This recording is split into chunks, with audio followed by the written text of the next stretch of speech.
Di sebuah kota Nanjing, Cina yang terdengar kasar namun masih pakai N, tinggallah seorang gadis kecil bernama Mei. Bocah ini adalah ahli matematika berbakat yang dapat memecahkan masalah matematika yang sangat rumit di kepala ente. Dia juga memiliki ingatan yang hebat dan tidak pernah melupakan rangkaian angka apapun yang dia temui. Suatu hari ketika Mei sedang berjalan pulang bersama teman-temannya, tiba-tiba ada sekelompok pria beragajul yang menculiknya.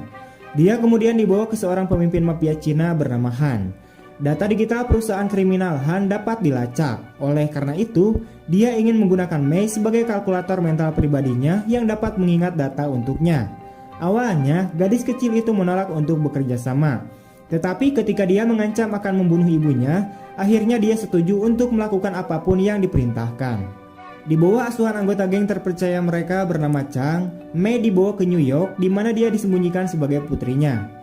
Di tempat lain di New Jersey, mantan polisi dan petarung jalanan bernama Luke sedang dalam pertandingan sengit dengan lawannya. Pertarungan ini sebenarnya telah diatur dan Luke harus mengalah dari lawannya. Tapi dia secara tidak sengaja melontarkan pukulan maut kepada lawannya sehingga membuatnya koma. Kemenangan tersebut membuat marah kepala mafia Rusia bernama Emil yang kehilangan jutaan dolar karena Luke. Luke menyadari bahwa gangster yang marah berarti keluarganya sedang dalam bahaya. Dia lantas bergegas pulang tetapi terlambat karena Vasily yaitu putra pemimpin gangster telah membunuh istrinya yang sedang hamil. Mengetahui istri dan calon buah hatinya dibunuh, Luke hancur sehancur-hancurnya dan meskipun dia bisa melawan tetapi dia tidak bisa membalasnya. Para gangster kemudian berjanji untuk membunuh siapa saja yang dia ajak bicara atau melakukan kontak dengan Luke. Setelah peristiwa naas itu, Luke kembali ke kampung halamannya di New York. Dia mulai hidup sebagai tunawisma dan berkeliaran di jalan Manhattan.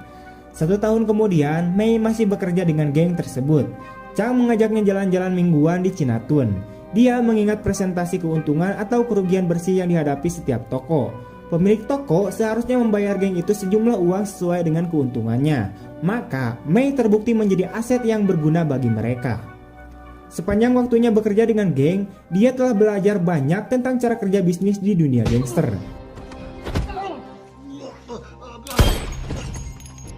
Di tempat lain, Luke tinggal di tempat penampungan tunawisma yang sangat tidak terorganisir. Suatu malam, dia bertemu dengan seorang pria tanpa sepatu dan kaki yang terinfeksi parah. Karena simpati, dia memberikan pria itu sepatu barunya. Tetapi pada keesokan harinya, dia bangun untuk menemukan bahwa seorang menggorok leher pria malang itu dan mencuri sepatunya dalam semalam. Sementara itu, seorang wanita yang bekerja sama dengan Chang mendekati Mei di tengah malam dan memberitahu dia tentang kematian ibunya di Tiongkok. Ternyata dia sakit parah dan telah lama dirawat di rumah sakit. Keesokan harinya, pemimpin gangster Han datang ke New York untuk pertama kalinya sejak dia mengirim Mei. Dia datang dengan selembar kertas dengan serangkaian angka di atasnya. Dia kemudian memerintahkan Mei untuk menghafal nomor-nomor dalam waktu kurang dari 10 detik. Angka-angka itu tampaknya sangat penting karena Han membakar selembar kertas menjadi abu sehingga hanya Mei lah yang tahu apa itu. Setelah itu, Chang membawanya ke lokasi berikutnya. Mei diberitahu bahwa dia harus menghafal rangkaian angka kedua saat dia mencapai tujuan. Semuanya berjalan sesuai rencana sampai mereka diserang oleh mafia Rusia yang dipimpin oleh Emil, yaitu gangster yang membunuh istri Luke. Mereka juga mengincar Mei karena nomor yang dia hafal. Sehingga terjadilah baku tembak di mana gangster Tiongkok kalah dari Rusia yang menculik Mei.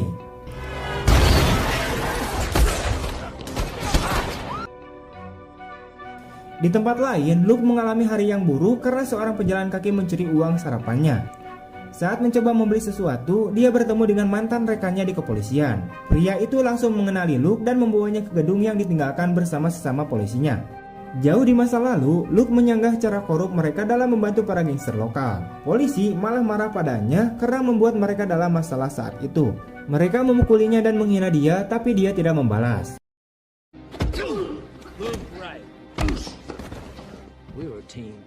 Pada akhirnya, seorang polisi menyerahkan senjata kepada Luke, mendesaknya untuk mengakhiri hidupnya sendiri. Tapi Luke menolak dan pergi. Di saat yang sama, Mei dibawa ke pemimpin gangster Rusia Emil yang menanyakannya tentang nomornya. Dia segera menemukan bahwa wanita yang bercerita tentang ibunya membantu Emil sepanjang waktu. Wanita itu juga meminta Mei untuk memberitahu mereka kodenya. Tetapi sebaliknya, Mei mengklaim bahwa wanita itu akan mati karena dia tidak tahu cara kerja bisnis. Tepat setelah itu, para pria menembak mati dia karena dia tidak berguna lagi bagi mereka. Mei tahu dia akan mengalami nasib yang sama jika dia memberitahu mereka nomornya. Oleh karena itu, dia tetap diam. Saat itu, seorang polisi korup dan salah satu mantan rekan Luke, yaitu Kapten Wok, datang ke tempat persembunyian Rusia untuk menangkap para penjahat. Namun dia melakukannya bukan karena hukum, melainkan atas perintah pemimpin Tiongkok, yaitu Han. Emil kemudian memanggil kapten dan menawarinya uang 2 kali lipat daripada gangster Tiongkok untuk melarikan diri dari tempat persembunyiannya. Kapten korup itu pun akhirnya menerima kesepakatan dan mundur. Saat ini, Mei telah melarikan diri dari tempat persembunyiannya tanpa ada yang melihatnya.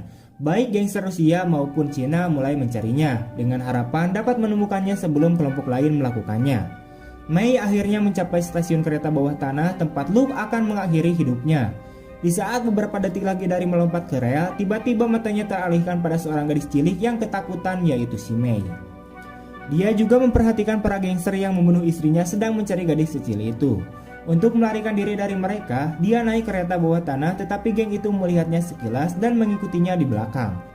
Luke menyadari ada sesuatu yang salah dan menjadikan misinya untuk menyelamatkan gadis itu.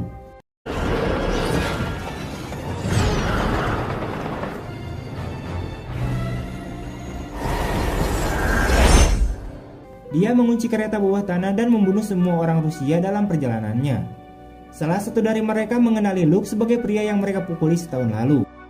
Hal itu lantas membuatnya tercengang, bagaimana mungkin seseorang yang begitu tunduk dapat mengalahkan semua orangnya dalam hitungan menit.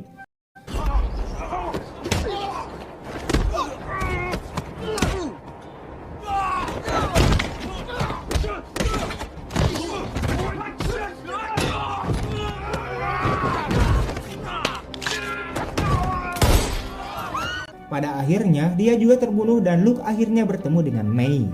Kemudian, dia juga mengetahui bahwa gadis itu juga dicari oleh polisi korup yang pasti akan menyerahkannya kepada mafia. Beberapa menit kemudian, 2 polisi yang memukuli Luke tadi menemukan gadis itu dan mencoba membawanya untuk pergi. Tapi Luke tiba di waktu yang tepat dan mengalahkan mereka dalam sekejap.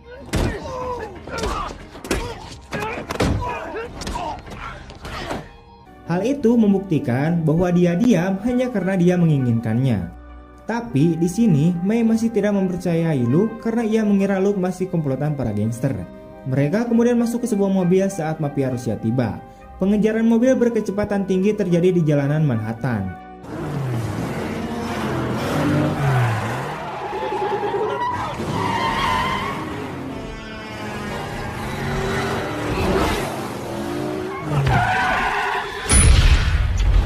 Akhirnya, Luke membunuh semua orang Rusia lalu mencuri dompet mereka dan membawa Mei ke hotel mewah.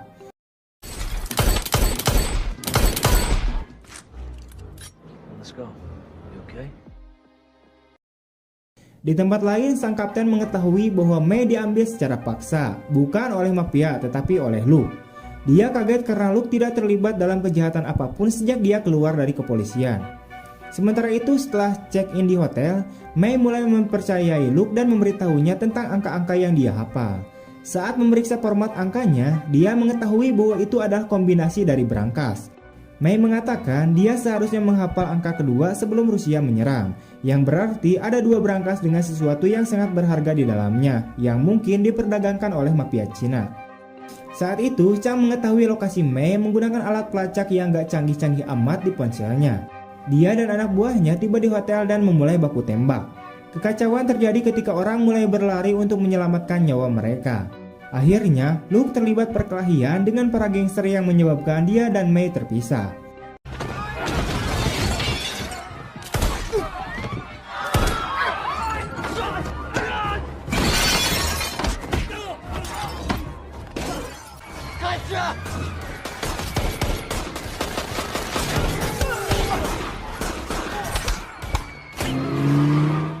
Chang menangkapnya sementara Luke melarikan diri sebelum dia dibunuh.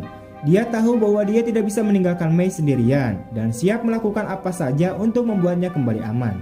Jadi dia menelpon putra pemimpin Rusia yaitu Vasily dari telepon yang dia curi sebelumnya. Vasily juga orang yang telah membunuh istri Luke setahun yang lalu. Luke berpura-pura menjadi anggota geng mereka dan mengklaim bahwa dia memiliki nomor yang dicari semua orang. Vasily mempercayainya dan memanggilnya ke kasino untuk mengirimkan nomor tersebut. Di tempat lain, wali kota memanggil kapten polisi yang korup ke kantornya untuk membahas semua penembakan itu. Ternyata dia dan pacarnya Alec juga sama korupnya dengan yang lain. Wali kota mengungkapkan bahwa Luke bukanlah polisi biasa. Sebenarnya dia adalah seorang agen CIA yang sengaja dipinjamkan ke kepolisian. Ketika dia berada di kepolisian, dia dan mantan rekannya Alec membunuh beberapa bos kejahatan dalam upaya untuk menegakkan ketertiban. Namun, Luke harus berhenti setelah mengungkap cara-cara korup kapten dan pasukannya. Alec tetap tinggal dan merayu wali kota untuk sampai ke tempatnya sekarang. Sang kapten akhirnya menyadari bahwa pria yang dianggapnya pecundang sebenarnya adalah musuh paling berbahaya yang pernah dia miliki. Saat ini, mantan rekan Luke yaitu si Alec adalah pacar wali kota yang juga korup seperti dirinya. Saat wali kota diberitahu tentang May bersama Luke, seketika dia menjadi gugup. Dan sepertinya dia tahu sesuatu tentang brankas dan kombinasi di atasnya. Sementara itu, May dibawa kembali ke pemimpinan yang menanyakan apakah dia memberitahukan kombinasinya kepada orang lain. Tapi dia berbohong dan bersikeras bahwa dia berpura-pura tidak mengerti bahasa Inggris. Chang kemudian menelepon Alec dan memberitahunya bahwa May bersama mereka, sehingga mereka dapat melanjutkan pertemuan. Kemudian terungkaplah bahwa orang-orang yang mencoba berbisnis dengan mafia Cina adalah wali kota dan pacarnya Alec. Mereka memperdagangkan konten yang tidak diketahui dari brankas masing-masing. Selanjutnya, Luke tiba di kasino tempat dia menemukan gangster Rusia. Dia menyergap semua antek-antek Vasily dan menyanderanya.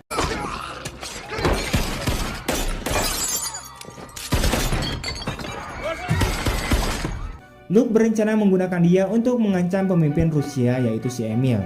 Dia kemudian menelpon Emil dan bertanya kepadanya tentang isi berangkas sebagai ganti nyawa putranya.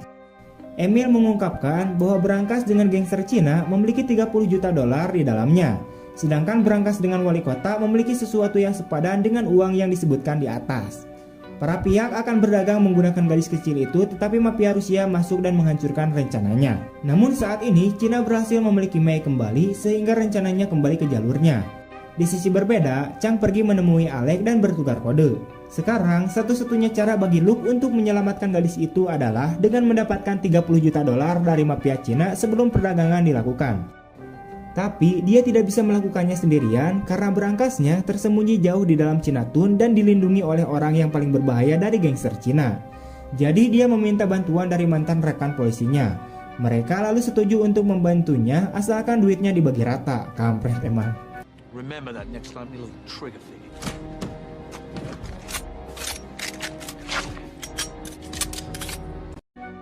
Kelompok tersebut kemudian masuk ke tempat persembunyian dan memulai baku tembak. Dalam perjalanan, beberapa gangster dan polisi mati.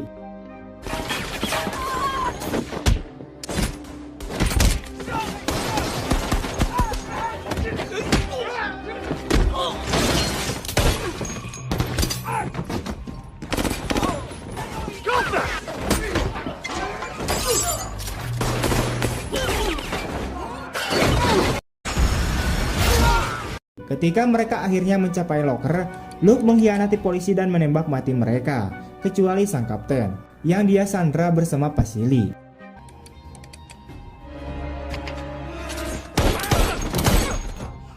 Dia juga mengambil uang dari brankas dan pergi ke kantor wali kota. Dalam perjalanannya, dia menelpon Alec dan menanyakan apa yang ada di brankas kedua. Karena Luke punya uang, Alec terikat untuk melakukan semua yang dia minta.